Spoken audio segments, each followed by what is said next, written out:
Good morning students. हम लोग इस क्लास में जीके जीएस के महत्वपूर्ण 30 क्वेश्चंस को हल करेंगे जो कि एग्जाम की दृष्टि से अति महत्वपूर्ण है। आज का जो हमारा टॉपिक है वो है भारतीय राज्य व्यवस्था यानी इंडियन पॉलिटी।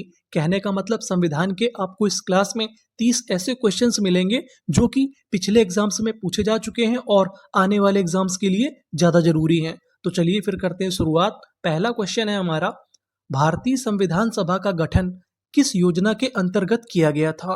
तो इसका हमारा राइट आंसर है option number B, cabinet mission योजना 1946। आपको मैं बता दूं, ये जो हमारा कैबिनेट मिशन था इसमें 3 मेंबर थे। वो कौन कौन थे? पहला तो है हमारा पैथिक लॉरेंस, दूसरा स्टैफोर्ड क्रिप्स, तीसरा एवी अलेक्जेंडर। ये 3 लोग थे, आपको इन तीनों का नाम भी याद रखना है।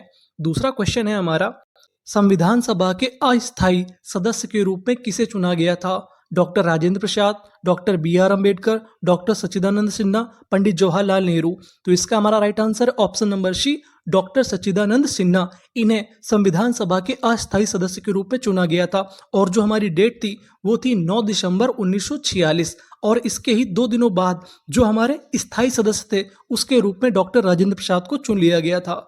आगे चलते हैं, अगला क्वेश्चन है, भारतीय संविधान का कौन सा भाग मौलिक अधिकारों से संबंधित है? तो इसका हमारा राइट आंसर है ऑप्शन नंबर बी, भाग 3। यानी जो हमारे मौलिक अधिकार हैं वो संविधान के भाग 3 में है। अगर बात करें अनुच्छेद यानी आर्टिकल की तो वो है हमारे 12 से लेके आर्टिकल 35 तक, यानी इसके अंतर्गत हमारे मौलिक अधिकारों का वर्णन किया गया है।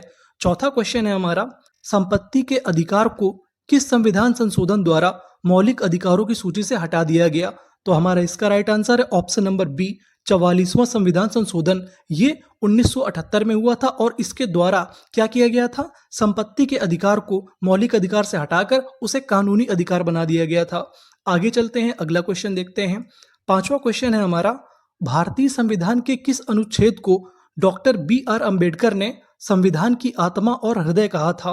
तो इसका राइट आंसर है हमारा ऑप्शन नंबर सी, अनुच्छेद 32। यानी बाबा साहब भीमराव अंबेडकर जी ने अनुच्छेद 32 को संविधान की आत्मा और हृदय कहा था, क्योंकि यह आपके मौलिक अधिकार में अगर उल्लंघन हो रहा है, हनन हो रहा है, तो आप सीधे सुप्रीम कोर्ट जा सकते हैं। इस वजह से बी आर अम्बेडकर साहब ने इसे क्या बोला था? संविधान की आत्मा।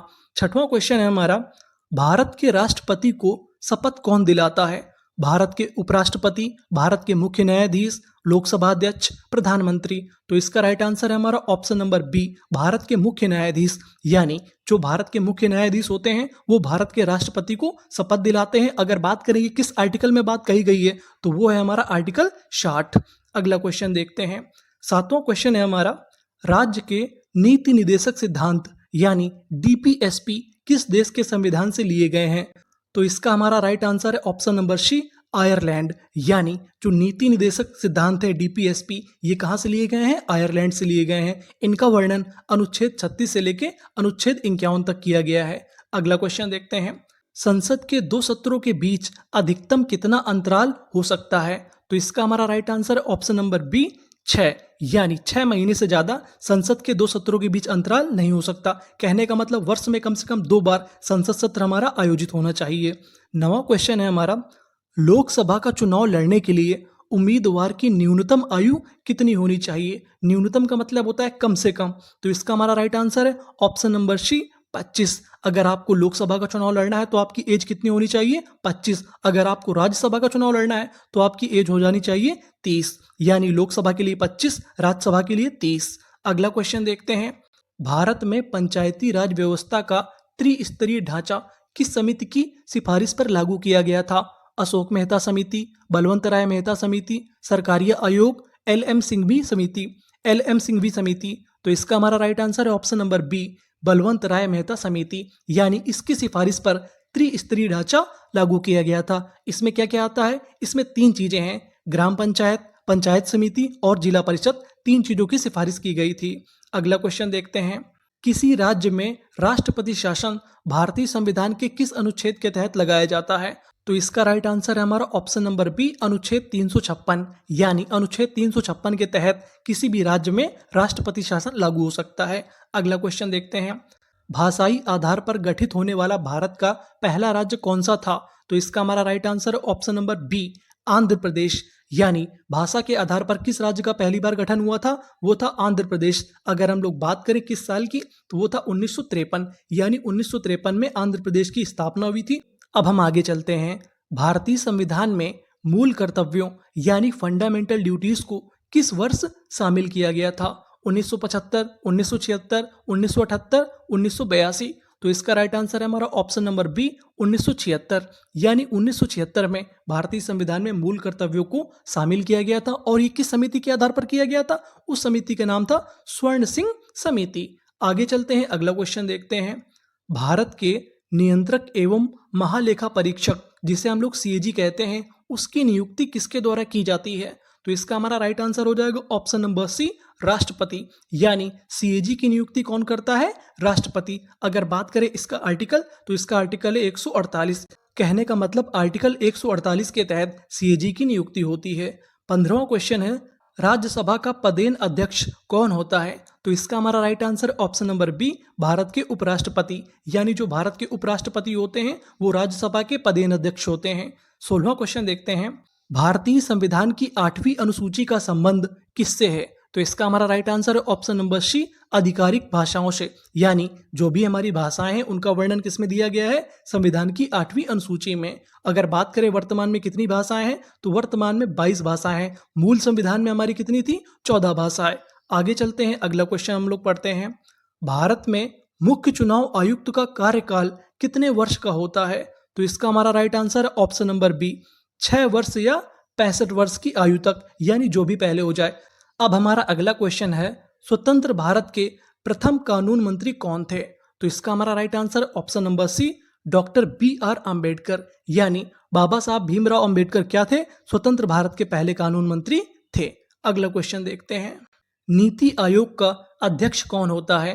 राष्ट्रपति, वित्त मंत्री, योजना मंत्री, प्रधानमंत्री। तो इसका हमारा right answer option number D प्रधानमंत्री, यानी नीति आयोग का अध्यक्ष कौन होता है? प्रधानमंत्री। अगर बात करें नीति आयोग की, तो इसकी स्थापना 1 जनवरी 2015 को हुई थी। कब हुई थी? 1 जनवरी 2015 को, और ये योजना आयोग के स्थान पर आया था। 20वां क्वेश्चन है हमारा, किस संविधान संशोधन द्वारा मतदान की आयु 21 वर्ष से घटाकर 18 वर्ष की गई थी? तो इसका हमारा राइट आंसर हो जाएगा ऑप्शन नंबर ए 61वां संविधान संशोधन, यानी ये कब हुआ था हमारा? 1988 में। तो सन 1988 से जो हमारी वोटिंग की एज थी वो 21 से कब कर दी गई थी? 18। और कौन सा संशोधन था? 61वां। अगला क्वेश्चन देखते हैं। सर्वोच्च न्यायालय के न्यायाधीशों की सेवानिवृत्ति यानी रिटायरमेंट की एज क्या है? तो इसका राइट आंसर हमारा ऑप्शन नंबर सी 65 वर्ष, यानी सुप्रीम कोर्ट के जज कब रिटायर होते हैं? जब उनकी उम्र कब हो जाती है? 65 वर्ष हो जाती है। अगर बात करें हम लोग हाई कोर्ट की, तो हाई कोर्ट के लिए एज है वो 62। अगला क्वेश्चन देखते हैं। भारतीय संविधान की समवर्ती सूची यानी कॉन्करेंट लिस्ट की अवधारणा किस देश से ली गई है? तो इसका राइट आंसर हमारा ऑप्शन नंबर बी ऑस्ट्रेलिया, यानी हमने समवर्ती सूची का जो टॉपिक है वो कहाँ से लिया गया है? ऑस्ट्रेलिया से। आगे चलते हैं, अगला क्वेश्चन देखते हैं। धन विधेयक मनी बिल को कहाँ केवल पेश किया जा सकता है? यानी मनी बिल आएगा तो किस सदन में आएगा? राज्यसभा में, लोकसभा में, संसद के संयुक्त सत्र में, या विधान परिषद में? तो इसका राइट आंसर हमारा ऑप्शन नंबर बी लोकसभा में। कहने का मतलब जो हमारा मनी बिल है वो केवल कहाँ पर पेश हो सकता है? लोकसभा में पेश हो सकता है। अगला क्वेश्चन देखते हैं। दल बदल विरोधी कानून यानी एंटी डिफेक्शन लॉ संविधान की किस अनुसूची में दिया गया है? तो इसका हमारा राइट आंसर है ऑप्शन नंबर बी 10वीं अनुसूची, यानी दल बदल विरोधी कानून किस अनुसूची में है? 10वीं। अब इसको याद करने का तरीका क्या है? दल बदल 10। आगे चलते हैं, अगला क्वेश्चन देखते हैं। संविधान के किस अनुच्छेद के तहत वित्तीय आपातकाल यानी फाइनेंशियल इमरजेंसी लगाया जा सकता है? तो इसका राइट आंसर हमारा ऑप्शन नंबर सी अनुच्छेद 360, यानी अनुच्छेद 360 के तहत इस देश में राष्ट्रपति फाइनेंशियल इमरजेंसी लगा सकते हैं। 26वां क्वेश्चन देखते हैं। उच्च न्यायालय के मुख्य न्यायाधीश की नियुक्ति कौन करता है? तो इसका हमारा राइट आंसर है ऑप्शन नंबर बी भारत का राष्ट्रपति। आपको लग सकता है कि राज्यपाल हो सकता है, लेकिन ये गलत है। इसका राइट आंसर होगा भारत के राष्ट्रपति उच्च न्यायालय में मुख्य न्यायाधीश की नियुक्ति करते हैं। 27वां क्वेश्चन देखते हैं। संसद के संयुक्त अधिवेशन ज्वाइंट सिटिंग की अध्यक्षता कौन करता है? राष्ट्रपति, उपराष्ट्रपति, लोकसभा अध्यक्ष, प्रधानमंत्री। तो इसका राइट आंसर हमारा ऑप्शन नंबर सी लोकसभा अध्यक्ष, यानी जब भी 2 सदन मिलकर चलेंगे तब उसकी अध्यक्षता कौन करेगा? लोकसभा अध्यक्ष। अगर बात करें इसके आर्टिकल की तो वो आर्टिकल है हमारा 108। अगला क्वेश्चन देखते हैं, भारतीय संविधान का गार्जियन यानी संरक्षक कौन है? तो इसका हमारा राइट आंसर है ऑप्शन नंबर सी, भारत का उच्चतम न्यायालय। यानी कोई भी चीज आए उसका हेड कौन रहेगा हमारा? भारत का उच्चतम न्यायालय यानी सुप्रीम कोर्ट। अगला क्वेश्चन देखते हैं, लोकसभा के प्रथम अध्यक्ष स्पीकर कौन थे? तो इसका राइट आंसर है हमारा ऑप्शन नंबर ए, जीवी मावलंकर। इनका पूरा नाम था गणेश वासुदेव मावलंकर। ये स्वतंत्र भारत के पहले लोकसभा के अध्यक्ष थे। अगर बात करें इनके कार्यकाल की तो वो था 1952 से लेकर 1956 तक। अंतिम प्रश्न है हमारा, संविधान संशोधन की प्रक्रिया का उल्लेख किस अनुच्छेद में किया गया है? तो इसका हमारा right answer option number C, अनुच्छेद 368। यानी जो हमारा संविधान संशोधन होगा उसका उल्लेख किसमें है? अनुच्छेद 368 में। अब आपको ये बताना है कि आपके 30 में से कितने क्वेश्चंस के आंसर सही थे। Thank you for